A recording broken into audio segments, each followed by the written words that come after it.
Et cette assemblée que nous formons est tellement précieuse. Je dis vraiment, je remercie Dieu pour l'assemblée, pour nos frères et sœurs, pour l'amour que nous avons les uns pour les autres. C'est vrai, cette semaine, Bernard et moi, nous avons été éprouvés. Nous avons une grande tristesse et on ne prenait pas le dessus. Et ensuite, Bernard a été malade, donc il a une bronchite. Pas de Covid, croyez-moi. Donc on ne remontait pas. Et puis j'ai appelé David. Le Seigneur me disait déjà, appelle David, mais... ou Nadège, bien sûr, mais je ne le faisais pas en disant, bon, je ne vais pas le déranger, tout ça. Mais le matin, on était tellement mal. Et il est venu. Il est venu avec sa foi, avec et il a bombardé, bien sûr. Et puis il est venu avec une vision. C'est marrant. Rapide. Il m'a raconté, parce je vais vous dire, j'ai perdu mon petit chien que j'aimais beaucoup. Il est parti de maladie rapide, sans que je sois tellement préparée, donc c'était douloureux. Vous allez dire, ce n'est qu'un chien, mais c'est mon chien. C'est notre chien, Bernard et moi. On l'aimait beaucoup, très joyeux, très bon. Bref, en tous les cas, tout en sachant des choses, on était abattus. Et David, il me raconte, il dit, voilà, j'ai une bonne nouvelle. J'étais en train de ranger du bois chez moi, quand tout à coup, j'ai eu une vision fulgurante. J'ai vu un petit chien noir, c'était Martin, qui batifolait dans les prairies du ciel. Et je sais, parce que ma fille m'a dit, maman, nos chiens, ils nous attendent dans notre maison là-haut. Mais c'était bien d'entendre ça, mais j'avais toujours pas, mon cœur était changé, je souffrais. Et là, j'étais totalement libérée de la douleur. Et j'ai reçu cela comme vraiment un cadeau de Dieu. Je vous dis, bon, il y a des petites douleurs, des grandes douleurs. C'est une petite douleur, bien sûr. Mais Dieu prend soin de tous les détails de notre vie. Et je me disais, quand Martin est parti, je disais, Seigneur, donne-moi un signe quand même. Je crois, bien sûr, mais donne-moi un signe. Et bien, c'était David qui avait le signe. Et il faut recevoir la grâce de Dieu, mes amis. Même dans la souffrance, il y a une grâce. Dieu est grâce. Et ce matin, je voudrais vous dire vraiment, vivons dans la grâce de Dieu. Alors j'aurais pu me dire, oh, pourquoi Seigneur, pourquoi ci, pourquoi ça? Non, je veux pas dire ça. Je veux pas. Je dis, Seigneur, il y a eu cette grâce. J'ai été bénie pendant des années. Il y a la grâce. Je ne veux pas poser des questions et être incrédule et rebelle. Non, non, je dis, il y a eu tant de grâce dans ma vie. Je veux remercier Dieu. Vivre dans la grâce, c'est autre chose que de vivre, vous voyez, dans cette espèce d'attitude de dire tout m'est dû. Pourquoi ci, pourquoi ça, pourquoi je passe par ci? Non, on ne peut pas avoir ces revendications. Dieu nous dit, vivons dans la grâce de Dieu. Vivons dans la grâce de Dieu. Tout est grâce. Amen. Et ça, c'est une attitude de vie que je commence à développer de plus en plus parce que lorsqu'on vit dans la grâce, on voit les bienfaits de Dieu. On voit les bienfaits de Dieu à travers les difficultés, les souffrances. Il y a toujours les bienfaits de Dieu. Ce matin, je voudrais partager de bonnes choses avec vous. Alléluia. De façon à ce que nous soyons encouragés ensemble. Et surtout, pour commencer, je voudrais vous dire le bienfait d'avoir une assemblée. Le bienfait d'avoir des frères et sœurs qui ont la même foi que vous, qui ont le même amour que vous. Vous savez, vous avez confiance en eux. Vous savez que vous les connaissez, n'est-ce pas? Les années sont passées. Vous les connaissez dans l'esprit. Vous savez qu'ils vous aiment, que vous les aimez. Et il n'y a rien qui vient faire de dissonance entre nous et vous. Et il y a cette communion. C'est ce que le Seigneur veut. C'est pourquoi, lorsqu'ils étaient assemblés à la Pentecôte, les 120, l'Esprit de Dieu a pu descendre. Et il y a cet esprit-là au milieu de nous, dans l'assemblée, dans les assemblées. Chaque église a cette communion surnaturelle précieuse, bâtie sur l'amour les uns pour les autres et établie sur l'amour de Jésus-Christ pour nous. Et c'est tellement glorieux. N'est-ce pas, le Seigneur a dit, n'abandonnons pas notre assemblée comme c'est la coutume de quelques-uns, parce que c'est terrible d'abandonner son assemblée. C'est terrible de plus être sous le parapluie de la protection de Dieu dans l'assemblée, la prière des frères et sœurs, l'amour des frères et sœurs, le soutien. C'est terrible de sortir de son assemblée pour aller dans la dureté du monde, sans soutien, n'est-ce pas? Le monde est dur, mais le monde souffre aussi. Et c'est pourquoi Dieu a mis en place l'assemblée, l'ecclésia, l'église locale, qui est un bienfait pour tous. Et le Seigneur appelle l'église à grandir, bien sûr. Elle appelle l'église, et Dieu le fait. Mais tenons ferme dans notre foi, parce que Dieu nous appelle à reconnaître ses bienfaits à travers l'assemblée, à travers l'église locale, à travers les frères et sœurs qu'il nous a donnés, à travers l'amour de Dieu qui est dans nos cœurs, à travers la grâce. Parce que la grâce, vous voyez, on peut vivre sans la grâce. Je l'ai vécu sans la grâce, vivre dans l'amour de Dieu sans la grâce de Dieu. Et c'est quelque chose de douloureux. Parce que quand vous vivez sans la grâce de Dieu, vous vivez souvent sous la condamnation, vous vivez souvent avec des regrets, avec des remords, avec l'impression de ne pas faire bien. Vous regardez à vous et vous vous dites « Je suis tellement imparfaite, pardonne-moi Seigneur, pardonne-moi Seigneur ». On est là parce qu'on ne vit pas dans la grâce. Or, dans la grâce, il est dit que le Seigneur nous a déjà pardonné, c'est fait. Il a pardonné nos péchés passés, il a pardonné nos péchés présents et il a pardonné nos péchés à venir. Nous sommes pardonnés. Dans la grâce de Dieu, nous avons été pardonnés. Et donc ne pas vivre dans la grâce de Dieu, c'est vivre constamment on s'ausculte soi-même, on se regarde soi-même, on se sent imparfait, on se sent incapable. Puis l'ennemi nous ramène des souvenirs du passé et on s'accuse, on dit pardon Seigneur, pardon Seigneur. On n'est pas dans la grâce de Dieu. Mais la grâce de Dieu, Seigneur, est venu nous l'apporter. Indépendamment de ce que nous sommes, indépendamment de ce que nous avons fait, le Seigneur s'en fiche. Ce qu'il veut, c'est que nous recevions sa grâce. J'aimerais qu'on livre quelques passages ce matin pour que simplement on réalise que Dieu est venu avec Jésus est venu avec la grâce de Dieu. Il est venu, cette grâce, c'est une faveur pour nous par amour, simplement. Dieu nous aime indépendamment de ce que nous sommes et ce que nous faisons. Dieu nous aime. Et la grâce, c'est recevoir son pardon une fois pour toutes et croire dans cela. Nous allons voir que dans la grâce, il y a la foi. On ne peut pas séparer la grâce de la foi. Mais avant, je voudrais vous montrer à quel point le Seigneur est merveilleux. Bon, au chapitre 7 de Matthieu, eh bien, il y a le long sermon sur la montagne. Le Seigneur est monté avec ses disciples, une foule aussi, et il enseigne, n'est-ce pas? Et puis ensuite, il descend de la montagne. On voit que c'est lui qui est devant. Les disciples ne sont pas devant. Il descend et il choisit un chemin. Il choisit un autre chemin pour descendre de la montagne. Et regardez le chapitre 8, il dit, il est écrit donc, « Lorsque Jésus fut descendu de la montagne, une grande foule le suivait. Et voici, un lépreux s'étant approché, se prosterna devant lui, et dit, « Seigneur, si tu le veux, tu peux me rendre pur. » Et Jésus étendit la main et le toucha, et lui dit, « Je le veux, sois pur. » Et aussitôt, il fut totalement purifié de sa lèpre.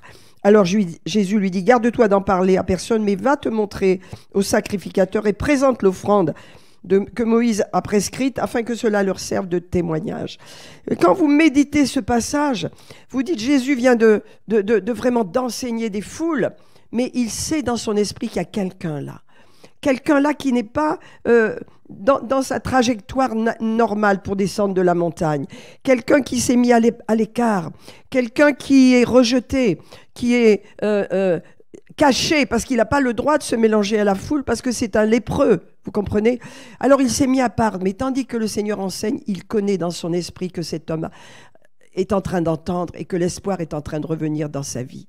Vous savez, les lépreux n'avaient aucun espoir. La maladie ne pouvait être traitée. Vous savez, c'est comme le péché. Le péché ne peut pas être traité. On ne peut pas améliorer sa vie en gardant la nature du péché. Constamment, on tombera, constamment, on échouera. C'est bien le problème. Mon fils me parlait de l'appel de beaucoup de chrétiens, de catholiques qui ont l'appel de prêtre, l'appel de la prêtrise. Et c'est un véritable appel de Dieu. Mais malheureusement, vous voyez, leur vie n'est pas changée dans le sens où leurs faiblesses ne sont pas transformés, ils n'ont pas reçu vraiment ce qu'on appelle le pardon des péchés pour être transformés, sauvés de leur vieille nature. Alors ils ont des tendances qui ne sont pas pures et ils combattent cela, ils sont malheureux. Et je dis, quelle grâce nous avons d'avoir reçu la pleine parole de Dieu. Vous voyez, parce que ce lépreux-là, il était là, complètement rejeté, complètement à l'écart, mais quand même, il s'était mis assez proche de façon à écouter. Il était loin de la foule, sinon la foule l'aurait lynché, lui aurait jeté des pierres. Mais il était loin, mais il entendait. Et plus il entendait, plus l'espoir venait. Plus l'espoir venait. Et cet espoir a été si fort que lorsque Jésus est descendu intentionnellement dans sa direction, il a osé se lever et se jeter à ses pieds. Ça, c'est la foi. Ça, c'est quand vous recevez une espérance dans votre cœur. Elle sera manifestée, la foi. La foi sera manifestée. L'œuvre de Dieu, c'est que je crois. L'œuvre de Dieu, c'est pas qu'on fasse des choses, c'est qu'on croit. C'est qu'on croit. Je vais vous le montrer tout à l'heure par la parole. L'œuvre de Dieu, c'est que vous croyez à Jésus-Christ, c'est que vous croyez en son nom, c'est que vous croyez. C'est ça l'œuvre de Dieu. Et ce lépreux s'est levé, regardez ce qu'il est dit. Un lépreux s'approche, il n'a pas le droit de s'approcher. Il le sait. Il sait qu'on va lui taper dessus, il sait qu'on va le rejeter, on va crier. Mais il se prosterne tout de suite, il ne s'occupe pas du monde, il se prosterne parce que Jésus l'a vu, Jésus l'a ciblé. Et je vais vous dire, mes amis, dans la grâce de Dieu, on sait que nous sommes vus, que nous sommes aimés. Dès le sein de notre mère, nous avons été choisis, comme on l'a chanté tout à l'heure. Ça, nous devons le croire de tout notre cœur, mes amis. Nous ne sommes pas n'importe qui, nous sommes des enfants de Dieu. Nous avons été adoptés. Et pour ça, nous avons une destinée glorieuse. Et quoi que nous fassions, quoi que nous sommes sur cette terre, nous avons l'approbation de Dieu. C'est important de vivre avec l'approbation de Dieu. L'approbation, c'est recevoir sa grâce, n'est-ce pas? Vous savez, la grâce, c'est comme un coussin. J'ai mis autour de mon chien des coussins confortables. Hein, hier, avant-hier, je le mettais de façon confortable afin qu'il soit bien. Vous savez, la grâce, c'est comme vivre dans le confort spirituel. Vous êtes bien, vous savez que vous êtes pardonné, aimé, vous savez que votre passé, il est complètement sous le sang. Vous savez, quelquefois, j'ai des souvenirs qui viennent, des erreurs ou des bêtises que j'ai faites et je me sens accablé. Puis d'un seul coup, je dis non, mais non, c'est sous le sang, ça n'existe plus. Terminé, Satan, tu n'as pas le droit de m'accuser. Je vis dans la grâce de Dieu. Regardez ce que Jésus fait. Il va vers cet homme et il lui dit, si tu le veux, parce que j'ai entendu ta parole. J'ai compris que tu guérissais. J'ai compris que tu avais cette capacité. Alors si tu le veux, tu peux me rendre pur. Tu peux me changer ma condition. Et vous voyez, c'est ça. Lorsqu'on vient à Jésus, il change notre condition. Nous allons dans une nouvelle direction. Nous entrons dans un nouveau pays. Nous vivons dans le royaume de Dieu où tout est possible. Nous vivons dans l'acceptation de Dieu, la grâce de Dieu. Et Jésus lui dit, je le veux. Sois pur. Et la puissance de Jésus, c'est que lorsqu'il déclare sois pur, il le croit et ça se manifeste. Souvent, vous voyez, on a des lacunes. Mais la grâce de Dieu nous permet d'accepter aussi nos lacunes pour les changer.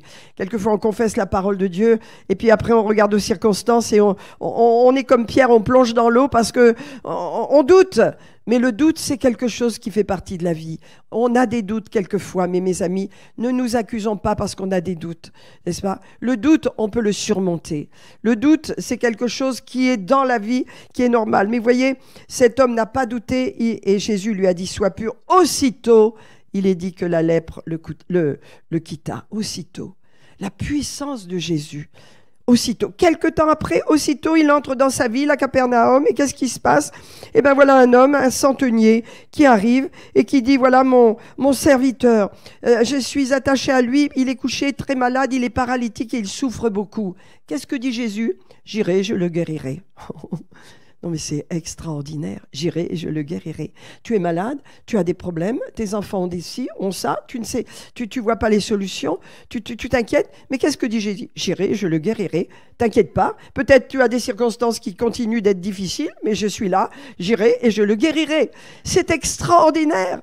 Ensuite, il va voir Pierre, il rentre dans sa maison et voilà que la belle-mère de Pierre est malade. Il lui prend la main et lui dit, allez, lève-toi maintenant. La fièvre te quitte.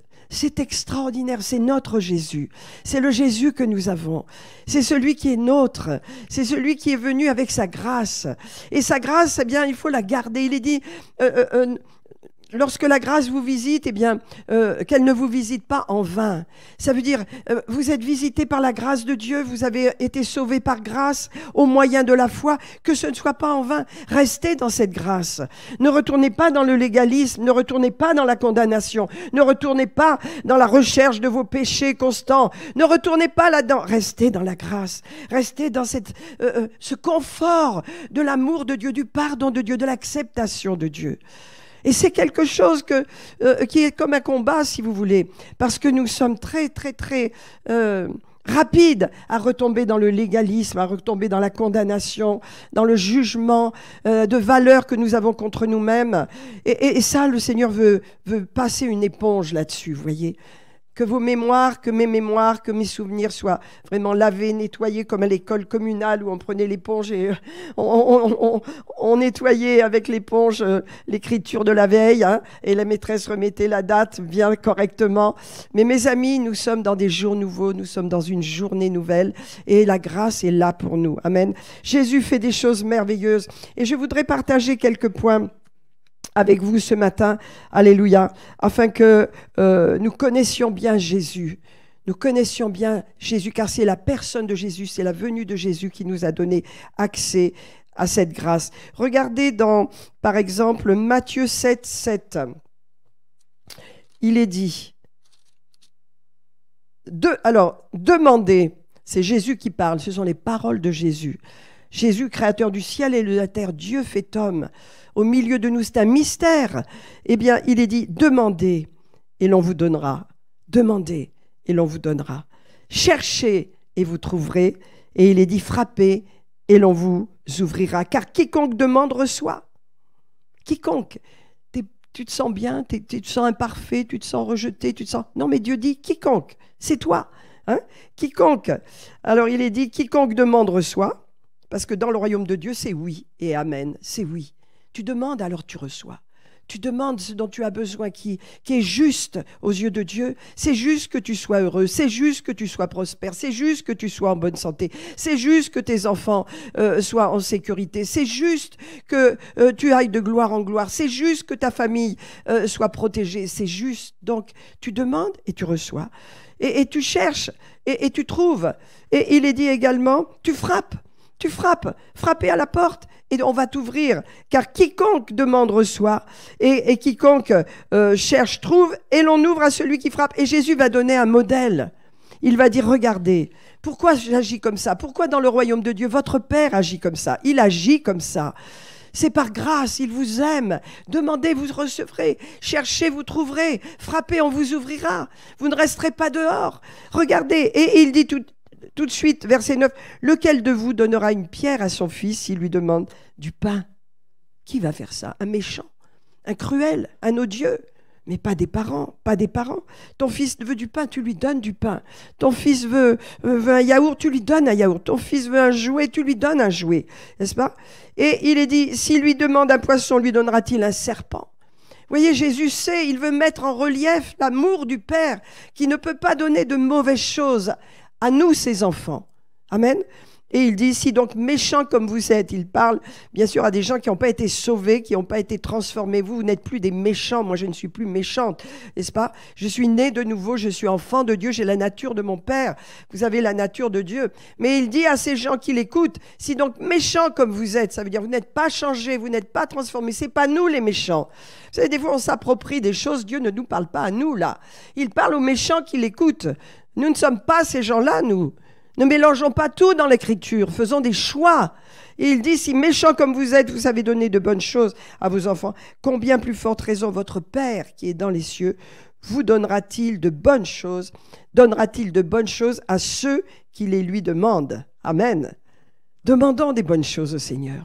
Demandons des bonnes choses. Demandons des bonnes choses pour notre pays. Demandons des bonnes choses pour les élections à venir. Demandons des bonnes choses.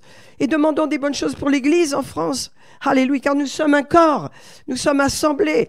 On s'en fiche des dénominations. On s'en fiche de l'esprit de chapelle. Non, on n'a pas cet esprit-là. Il y a un corps en France. Il y a un corps de Christ en France. Et nous appelons sur ce corps vraiment la grâce de Dieu, la faveur de Dieu, la force de Dieu.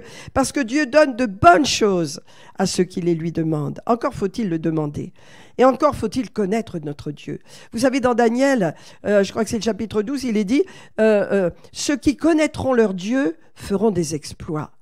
C'est pourquoi toute notre parole, notre enseignement, c'est de nous aider à bien connaître Jésus, à bien connaître son cœur, à bien connaître ce qu'il est, ce qu'il veut de nous, à pas tomber vraiment dans la condamnation et dans le fait de pas arriver à être bien. Rappelez-vous, c'est notre problème à nous humains.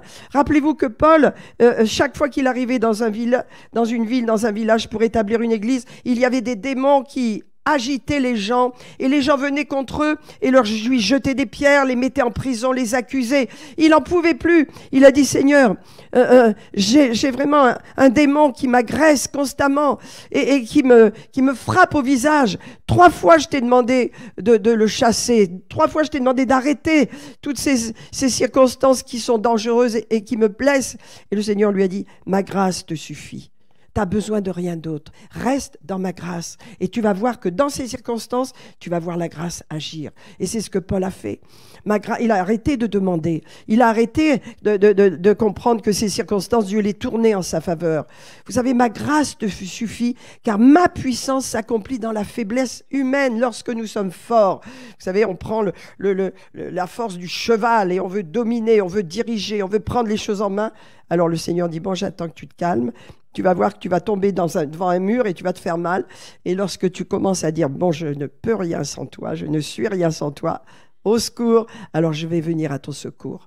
Ma grâce te suffit, car ma puissance s'accomplit dans ta faiblesse. Alléluia. Et donc, si méchant comme vous êtes, vous savez donner de bonnes choses à vos enfants, combien le Père qui vous aime, qui prend soin de vous, donnera-t-il de bonnes choses à ceux qui les lui demandent. Alléluia. Amen. La réponse de Jésus à tous nos besoins, c'est oui, je le veux. La réponse de Jésus, c'est oui, je viens à toi, je viendrai. Jairus, non, c'est pas Jairus, c'est le centenier. Ton serviteur est malade, je viens et je le guéris. Voyez la disposition de cœur du Seigneur. Connaissons notre Dieu. Ne doutons pas de lui, même si la situation à laquelle vous passez, eh bien, ne se passe pas comme vous voudriez, vous dites, Seigneur, montre-moi la grâce dans cette situation. Et le Seigneur me montre que toutes ces années, j'ai été bénie, j'ai été heureuse, j'ai été joyeuse. Dieu m'a donné ce petit chien qui m'a beaucoup fait de bien. Eh bien alors, c'est la grâce de Dieu. Je dis merci Seigneur. Amen. Merci Seigneur. Et je ne râle pas, je ne me désespère pas. Bien sûr, on a souffert un peu avec le Seigneur, mon mari, mais il y avait la grâce. Il y a une grâce. Il faut la voir, il ne faut pas sortir de la grâce. Quand on sort de la grâce, on devient des ennemis pour nous-mêmes. Et on est souvent des ennemis pour nous-mêmes, mes amis. Mais Dieu dit, il y a cette grâce. Il y a cette grâce. Alléluia. Je voudrais vous lire à quel point c'est important de comprendre que notre Seigneur est si merveilleux, de le connaître, parce que c'est un mystère. Regardez dans Colossiens 2, je vais peut-être commencer par Colossiens 1, chapitre 1, verset 24, il est dit, l'apôtre Paul, je me réjouis maintenant de mes souffrances pour vous, et ce qui manque aux souffrances de Christ, donc je l'achève en ma chair, pour son corps qui est l'Église. Ce n'est pas les souffrances de la croix, hein, comprenez bien, c'est les souffrances, la douleur de ce que les gens ne sont pas sauvés, etc. C'est d'elle dont j'ai été fait ministre, selon la charge que Dieu m'a donnée auprès de vous, afin que j'annonce pleinement la parole de Dieu. La parole de Dieu, c'est le mystère caché de tout temps et dans tous les âges, mais révélé maintenant à ses saints. Quel est ce mystère, mes amis ? Quel est ce mystère? À qui Dieu a voulu faire connaître quelle est la glorieuse richesse de ce mystère, à savoir quoi? Christ en vous, Christ en moi, l'espérance de la gloire. Christ en vous, l'espérance de la gloire à venir, mais l'espérance de la gloire, mais aussi la gloire maintenant. Maintenant, vous savez, lorsque vous arrivez dans un quartier, lorsque vous arrivez dans une ville, lorsque vous arrivez pour vous garer, la gloire vous fait que j'ai une place. La gloire de Dieu en vous vous ouvre les portes. La gloire de Dieu, c'est la faveur de Dieu, c'est la glorieuse faveur de Dieu qui est en vous et qui vous ouvre les portes et qui vous fait que vous avez la faveur. Vous savez, moi je le fais souvent. Quand j'arrive sur le pont de Bellerive, j'arrive quand même de 15-20 km, je mets un sourire sur mon visage, je dis la grâce, la gloire entre dans Vichy.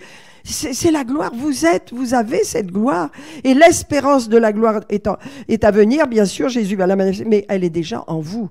Christ en vous, Christ en vous, Christ est en vous. Vous êtes des gens de nature divine, vous n'êtes pas des gens comme tout le monde. Christ en vous, l'espérance de... Vous savez, le diable obscurcit notre image de nous-mêmes. Il veut amoindrir ce que Dieu a fait pour nous. Il veut amoindrir la grâce de Dieu, amoindrir ce que nous sommes. Mais lorsque nous avons cette lumière, alors c'est terminé, ces ténèbres fuient et nous voyons, nous avons la gloire en nous. Nous, Christ en moi, l'espérance de la gloire. Alléluia. Amen, amen. Oh, merci Seigneur. Et dans Colossiens 2, je veux quand même le lire, il est dit que vivre dans la bénédiction, c'est mieux que de vivre dans les miracles. Et vivre béni, c'est quelque chose que nous devons développer dans notre cœur en disant « Je suis béni, cette journée est bénie. » Merci Seigneur. Je veux en effet que vous sachiez combien est grand le combat que je soutiens pour vous. Et je vais vous parler un petit peu du combat, parce que si la vie est facile avec Christ, elle est toujours une vie de combat. Il y a des combats. Quand cette jeune femme a été malade, elle avait la foi, mais nous avons combattu avec elle, parce que nous savions que le diable voulait la tuer. Et il faut être au clair, il y a un combat. Et l'apôtre Paul dit, eh bien, il faut que vous sachiez combien est grand le combat que je soutiens pour vous. Et il dit, et pour ceux qui sont à Laodicée, qui n'ont pas vu mon visage, afin qu'ils aient le cœur rempli de consolation, parce qu'ils ont eu des douleurs, qu'ils soient unis dans l'amour, enrichis d'une pleine intelligence pour connaître le mystère de Dieu, à savoir Jésus-Christ. Le mystère de Dieu, c'est Jésus. Ça n'a rien à voir avec la loi, avec Moïse, avec tout ce qui a été fait à partir de Moïse. Non, Jésus, c'est la grâce qui vient pour les hommes. C'est la grâce de Dieu qui se fait connaître aux hommes, l'amour de Dieu. Ce mystère caché dans tous les âges, alléluia, est manifesté maintenant, alléluia. Et dans ce mystère, dans Christ, il est dit qu'il y a caché tous les trésors et la sagesse de la science. Alors mes amis, vous dites, bon, quelle est la volonté de Dieu pour moi? Vous savez, c'est une des questions qu'on entend le plus. Qu'est-ce que Dieu veut que je fasse? Quelle est sa volonté pour ma vie? Eh bien, vous voyez, Jésus l'a expliqué très facilement. Et je pense qu'il faut s'en venir à cela. Après, Dieu fait qu'il fasse en nous ce qui lui est agréable. Hein, mais sa volonté, regardez dans Jean 6, 40, il est dit, alléluia, la volonté de mon Père, c'est que quiconque voit le Fils, donc à l'époque où il marchait sur la terre, mais quiconque voit le Fils et croit en lui ait la vie éternelle, je le ressusciterai au dernier jour. On va voir que la volonté du Père, c'est que vous croyez en Jésus. Vous croyez en son Fils. Quelle est la volonté de Dieu pour vous? Pour moi, c'est croire en Jésus. Alléluia. Jean 6, 28, il lui dit, que devons-nous faire pour faire les œuvres de Dieu? Vous savez, on le dit souvent, Seigneur, qu'est-ce que je veux faire? Je voudrais tellement faire plus, tellement faire mieux. Que devons-nous faire? Et le Seigneur lui répondit, l'œuvre de Dieu. L'œuvre de Dieu, c'est que vous croyez. Croire, c'est une œuvre que Dieu fait en vous. Et cette œuvre, il l'utilisera, il la rendra utile en son temps, en notre faveur. Mais si tu ne crois pas, si tu ne crois pas en Jésus, pleinement dans son œuvre, dans ce qu'il a fait à la croix pour toi, dans la victoire totale établie par la résurrection, alors comment est-ce que l'œuvre de Dieu peut s'accomplir en toi? On a des doutes, oui. Mais il ne faut pas que ces doutes prennent le dessus sur notre vie. Il faut que ces doutes soient remplacés par la parole de Dieu dans notre cœur. Parce que lorsqu'il y a des doutes, c'est que la parole de Dieu est affaiblie en nous. Mais lorsque nous avons la parole en nous, la parole de Dieu en nous, alors les doutes, ils sortent par la fenêtre, ils disparaissent. Rappelez-vous que Jairus a douté. Les gens sont venus, ils disent, ta fille est morte, t'as pas besoin de venir, ta fille est morte. Et Jésus lui a dit, ne crains pas, crois seulement, ne doute pas, crois. Vous savez, il y a tellement de force dans croire en Jésus, croire dans son œuvre, croire dans la guérison, croire dans la bénédiction, croire dans ce qu'il nous a donné. Croire, c'est ça l'œuvre de Dieu. L'œuvre de Dieu, c'est que tu crois, c'est que je crois en Jésus, c'est que je crois en lui. Alléluia. Oh, et regardez dans Jean 14, le Seigneur dit que votre cœur ne se trouble pas. Croyez en Dieu et croyez en moi. C'est croire qui est puissant, mes amis. Alléluia. C'est croire. Regardez dans Hébreux 11. Je vais quand même le dire et je reviendrai sur ce passage. Hébreux 11. Il est dit, or la foi est une ferme assurance des choses qu'on espère. C'est encore un autre sujet, mais croire, c'est libérer votre foi. Et Dieu, pourquoi on vit dans la grâce? Dieu nous a donné la foi. Quand nous sommes nés de nouveau, on a reçu une foi surnaturelle pour croire. Donc, la reconnaissance nous revient à nous? Non, parce qu'à ce moment-là, c'est une œuvre, alors on n'a plus besoin, on n'est plus dans la grâce. On dit, ah ben, c'est par ma foi que je me suis obtenu ça. Oui, c'est par notre foi, mais la foi, elle vient d'où? Elle vient de Dieu. C'est un don de Dieu. Vous comprenez? Tout ce que Dieu nous donne, on doit le reconnaître. On ne reçoit pas la grâce de Dieu en vain. On sait que si j'ai la foi pour me battre contre la maladie, eh bien, c'est parce que Dieu m'a donné ce qu'il fallait. Et donc, je dois exercer ma foi. Ta foi t'a sauvé, oui, bien sûr. Mais, tout vient de Dieu. Tout vient de Dieu. Regardez ce qu'il est dit dans Hébreux 11. Il est dit, or la foi est une ferme assurance des choses qu'on espère, une démonstration de celles qu'on ne voit pas. Pour l'avoir possédé, les anciens ont obtenu un témoignage favorable. Car c'est par la foi que nous reconnaissons que le monde a été formé par la parole de Dieu, en sorte que ce qu'on voit n'a pas été fait par des choses visibles. Amen. Alléluia. Donc la foi, c'est croire dans la parole de Dieu. C'est croire. Il est dit, n'est-ce pas? Nous reconnaissons par la foi que le monde a été formé par la parole de Dieu. Amen. Et lorsque nous doutons de quoi? De la parole de Dieu. Nous doutons de Dieu, donc nous doutons de la parole de Dieu. Mais lorsque nous mettons la parole de Dieu dans notre cœur, eh bien, il est dit que la foi revient. Il est dit, voilà, un peu plus loin. Alléluia. Nous aussi, puisque nous sommes environnés d'une si grande nuée de témoins, rejetons tout fardeau et le péché qui nous environne si facilement et courons avec persévérance dans la carrière qui nous est ouverte, ayant les regards sur Jésus, le chef et le consommateur de la foi, qui en vue de la joie qui lui était réservée, de nous avoir comme fils et filles, comme frères, n'est-ce pas? En vue de la joie qui lui était réservée, il a souffert la croix. Croire en Jésus, c'est croire dans la victoire de la croix. On ne peut pas devenir enfant de Dieu sans passer par la nouvelle naissance. Et cette nouvelle naissance, c'est Jésus qui nous l'a acquis. Tout ce que nous sommes, tout ce que nous avons, c'est Jésus qui nous l'a acquis.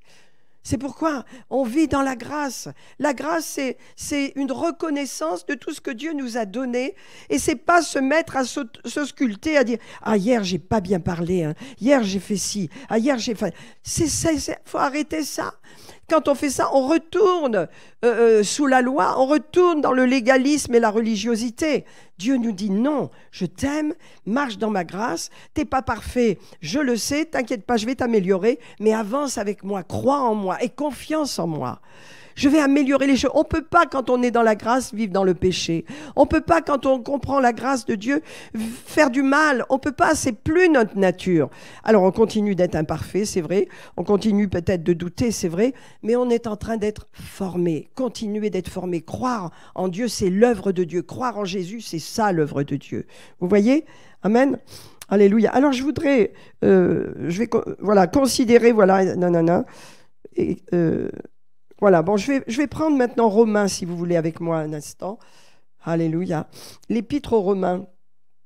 Parce que vous voyez, je pensais à ça en venant, et je ne l'avais pas noté dans mes notes, mais je me suis dit, mais c'est vrai. C'est vrai que quand on dit vivre dans la chair ou vivre dans l'esprit, vivre dans la grâce ou vivre sous la condamnation, c'est ça, on a le choix. On a le choix, mes amis.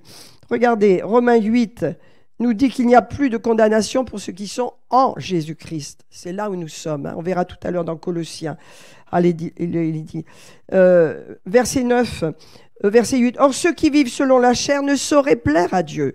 Dès que vous vivez selon la chair, bon, d'abord, vous avez peut-être des envies, vous critiquez les uns, vous faites des choses que la chair a envie de faire.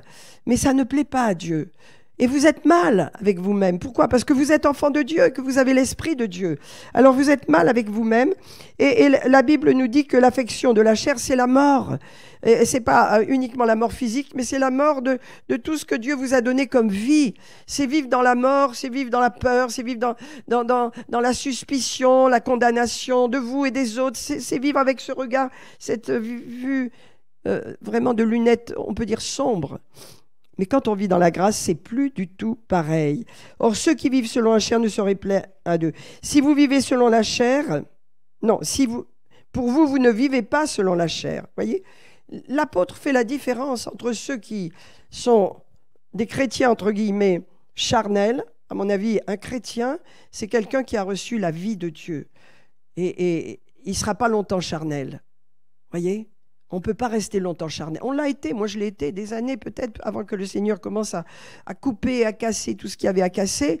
Ça prend du temps, on le comprend, on le sait. C'est pourquoi je lisais cette histoire d'un gars qui vient au milieu d'une assemblée. Et alors, drogué, ancien drogué, fumant 3-4 paquets par jour, tout ça. Et le Seigneur le libère de la drogue. Et puis, il va dans une réunion où il y a une réunion de prière, où il y a un petit comité de personnes, tout ça. Et puis, on dit, si vous voulez donner votre témoignage. Alors, lui, il se lève, il s'allume une cigarette.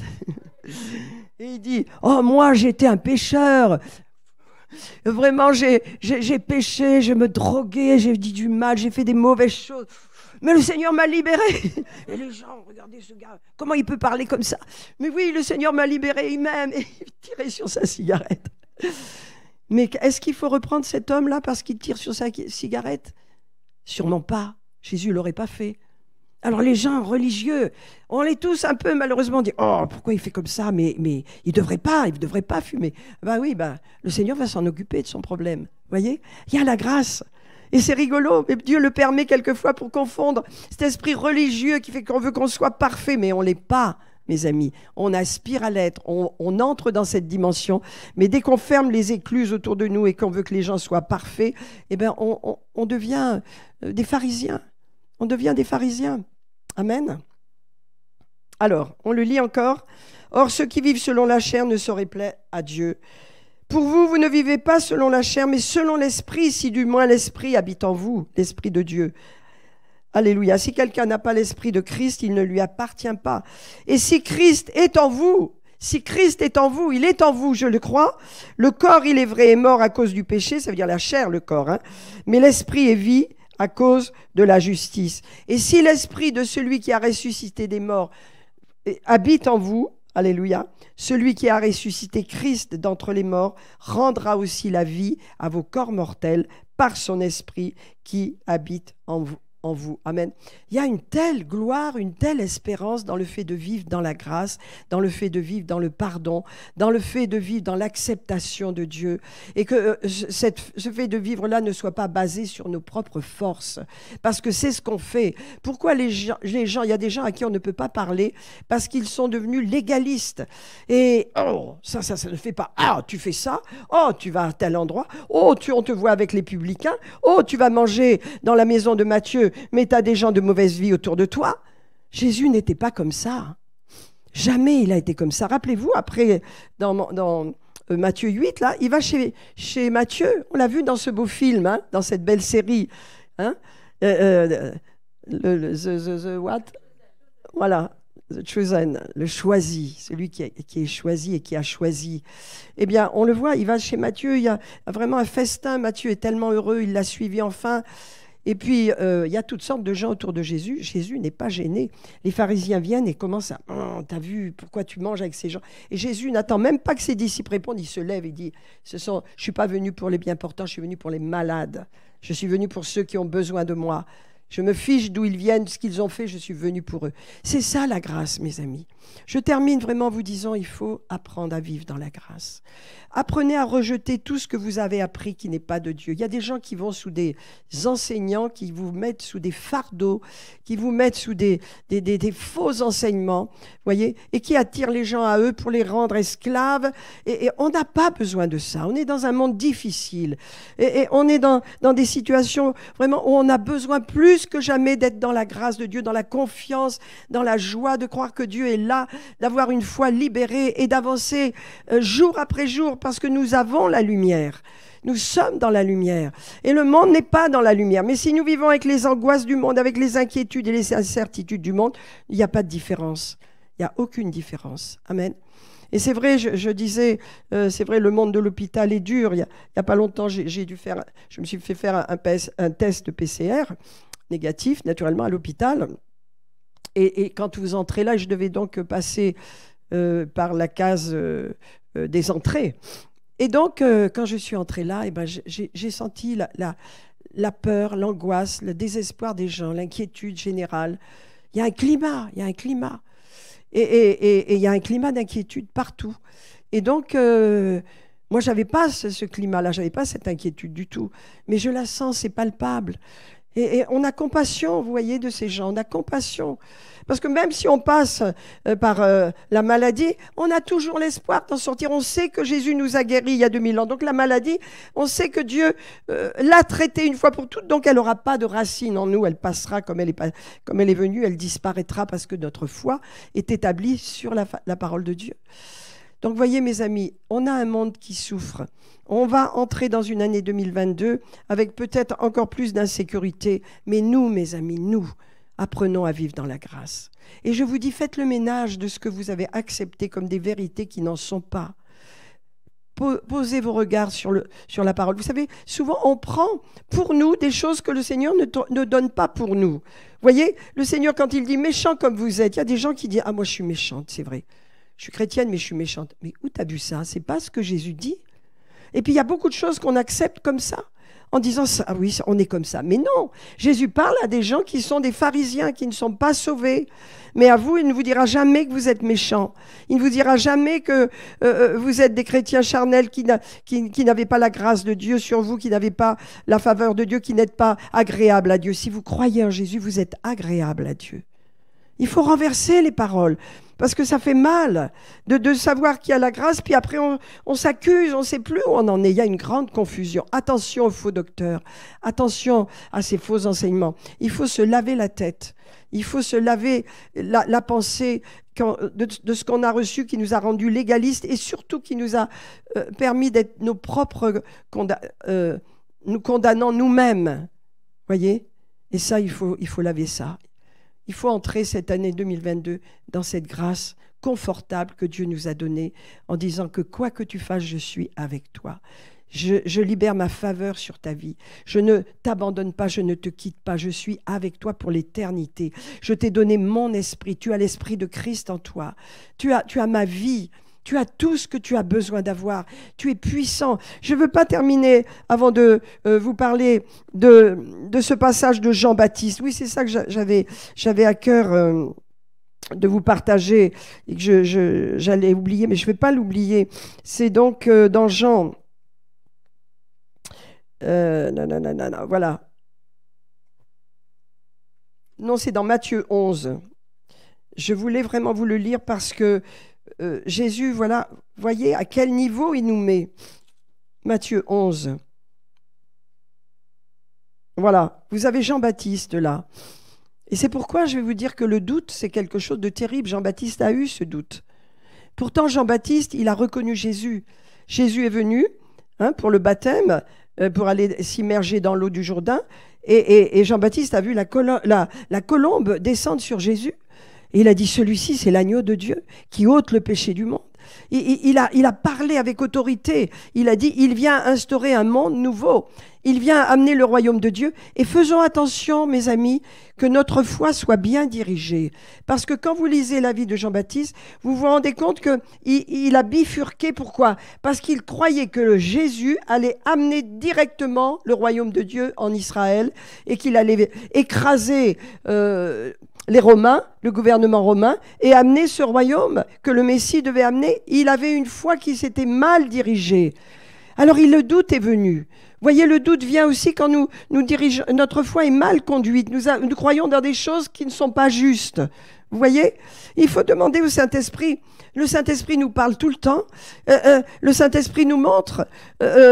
Voilà, il y a des choses qu'il m'a dit pour mon chien au dernier moment. J'ai compris. J'ai baissé les armes, j'ai compris et j'ai accepté. Je veux dire, il faut bien diriger notre foi, sinon qu'est-ce qu'il y a? Ah, pourquoi ça m'est arrivé ça? Et on se met à douter de Dieu et on se met à douter de la parole, comme si le Saint-Esprit ne parlait pas à notre esprit. Et il nous dit, mais c'est comme ça, mais il y a ci, mais il y a ça. Écoute-moi, écoute-moi. Il faut comme ça que tu vois les choses. Je ne vais pas intervenir de cette façon. C'est pareil pour mon frère. Je savais, Dieu m'avait déjà parlé que les choses allaient être conduites de cette façon. Il y a des choses, quand on passe des moments difficiles, Dieu nous avertit, nous dit quelque chose. Il faut écouter sa voix. Amen. Regardez ce qu'il est dit là. C'est pour ça que j'aime bien ce Matthieu 11, verset 11. Jésus va dire, je vous le dis en vérité, parce que Jean-Baptiste, de sa prison, il envoie des disciples. Il dit, bon, est-ce que tu es le Messie ou devons-nous en attendre un autre? Vous vous rendez compte ce qu'il lui dit à Jésus qu'il a vu?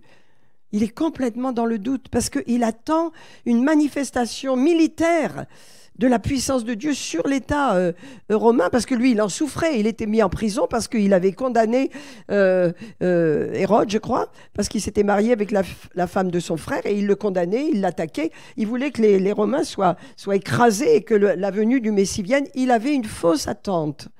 Amen.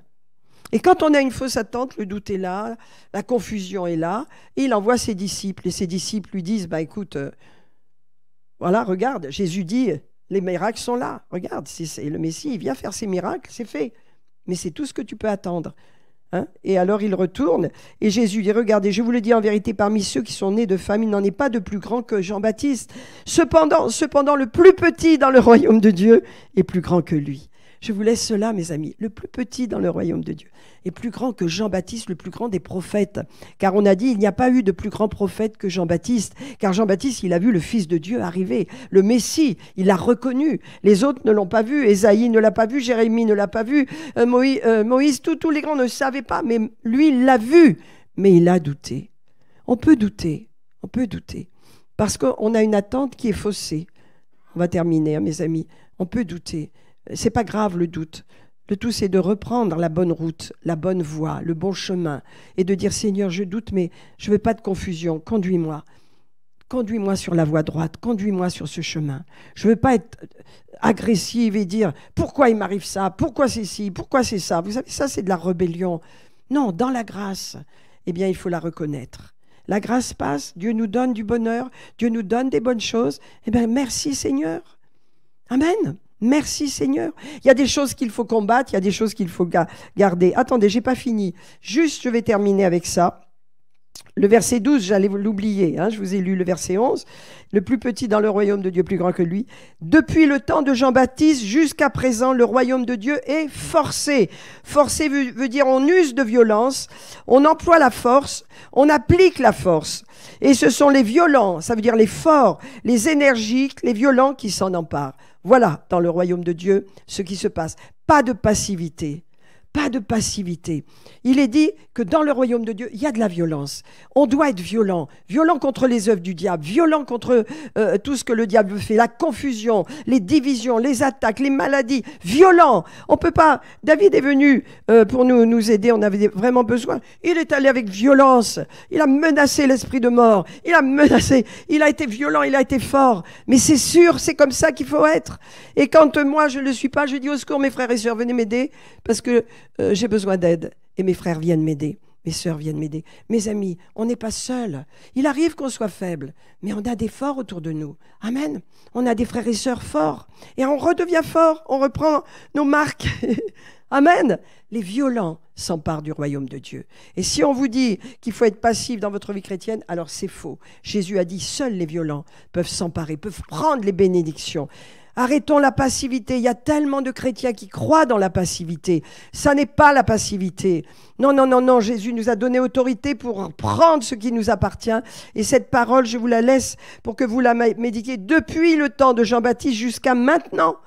Il est dit que le royaume des cieux est forcé. Et j'ai regardé dans le mot forcé en grec qui veut dire on use de violence. On emploie la force. On applique la force de Dieu contre l'ennemi, contre ses attaques. Amen. Ça veut dire on ne parle pas avec douceur. Hein. Oh Seigneur, merci. Non, non, non, il faut de la force contre l'ennemi. Et il est dit, ce sont les violents, les forts, les énergiques. C'est ce que Dieu nous a donné, mes amis. Je termine avec ça. Je vous ai tout donné, le conseil de Dieu ce matin. Vivons dans la grâce, mais sachons qu'on est des violents et qu'avec violence, on s'empare des bienfaits de Dieu. L'ennemi, il y a un combat, l'ennemi ne veut pas lâcher, il veut nous tuer, il veut nous égorger, il veut nous détruire, on le sait, mais nous avons l'autorité sur lui. Et les violents s'emparent du royaume de Dieu. Les gens agressifs contre le règne de Dieu, les gens agressifs contre le règne de Satan, et ces démons s'emparent du royaume de Dieu et dépouillent les démons de leurs armes. Amen.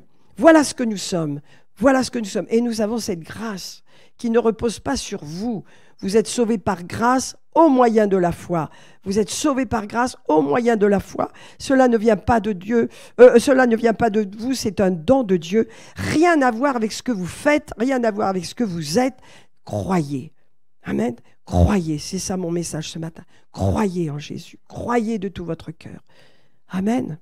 Seigneur, je te remercie pour ce bon message que tu me donnes, enfin qui me fait du bien, à moi en première, parce que c'est vrai que nous sommes des combattants, nous sommes des gens violents qui nous emparons, alléluia, du royaume de Dieu par force, non pas avec notre force, mais avec ta force. Et nous voulons établir le royaume de Dieu dans cette région, dans cette ville, mais aussi dans ce pays. Alléluia, parce que le royaume de Dieu veut s'étendre au-delà de nos limites, bien au-delà. Alléluia, afin de toucher le monde autour de nous, afin de guérir ce monde, afin de l'amener aux pieds de Jésus. Et Seigneur, nous voulons être vraiment au large. Nous voulons avoir la connaissance de la grâce que tu nous as fait et arrêter de regarder à nous-mêmes, de nous ausculter. Est-ce que je fais bien, est-ce que je fais mal? Vivons pleinement notre vie dans la joie, dans le bonheur d'être avec Christ. Vivons pleinement sans avoir les yeux sur nous, mais en l'ayant sur Jésus. En ayant les yeux sur Jésus, le chef et le consommateur de notre foi, celui qui l'amène à la perfection. Ayons les yeux sur Jésus, mes amis. Alléluia. Afin que nous soyons reconnaissants et que nous cessions de nous bombarder et de nous placer sous la loi et de devenir légalistes. Vous savez, les chrétiens légalistes, on ne les côtoie pas parce que, eh bien, ils sont tellement légalistes que même personne ne les approche. N'est-ce pas? Ils n'aiment que ceux qui leur ressemblent et ils condamnent, et ils condamnent, et ils condamnent. Or, en Jésus-Christ, il n'y a pas de condamnation. Regardons notre Maître, notre Sauveur, notre Jésus n'a condamné personne. Combien il était proche des gens, combien il était accessible. Soyons accessibles nous-mêmes, mes amis.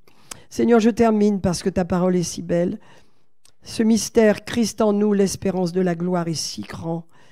On est reconnaissants tous ensemble ce matin. On te dit merci. Ta grâce n'est pas vaine. Nous ne considérons pas la grâce en vain. Nous la recevons et nous vivons dedans. Jour après jour, il y a cette grâce qui nous étreint. Alléluia. Et nous te disons merci ce matin. Merci de relever celui qui est faible ce matin. Merci de guérir les malades ce matin. Alléluia. Merci de visiter celui qui est désespéré.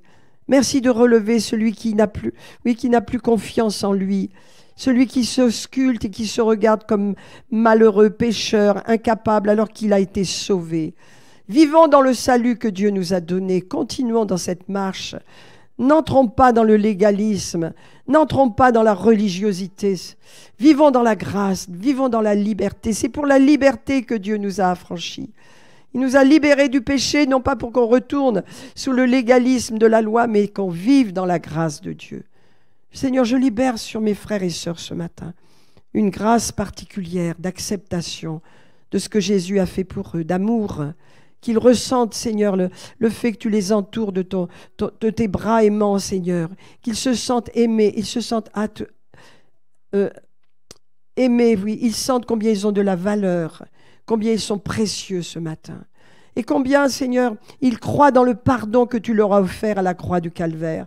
Un pardon passé, présent et futur. Tous vos péchés ont été pardonnés en Jésus-Christ. C'est fait. Regardez-vous comme sauvés, fils et filles de Dieu. Et vivons dans cette grâce toute cette année 22, Seigneur. 2022, wow. Ouh là là. Dans l'année 2022, Seigneur, une année de grâce. Une année où nous allons goûter la grâce de Dieu, où nous allons bénir autour de nous. Nous allons avoir ce parfum de Christ qui va aider les gens, qui va les amener à toi, Seigneur. Je vous bénis dans le nom de Jésus. Amen, amen, amen. Amen. Gloire à Dieu. Eh bien, merci mes amis pour votre attention. Merci pour tous ceux qui nous ont suivis. Vous aussi, que la grâce de Dieu vous touche là où vous êtes. La faveur de Dieu vous remplisse et que vous viviez une année 2022 heureuse et bénie, indépendamment des circonstances. Bien sûr qu'elle ne nous afflige pas outre mesure, mais que nos yeux soient sur Jésus. Amen, amen.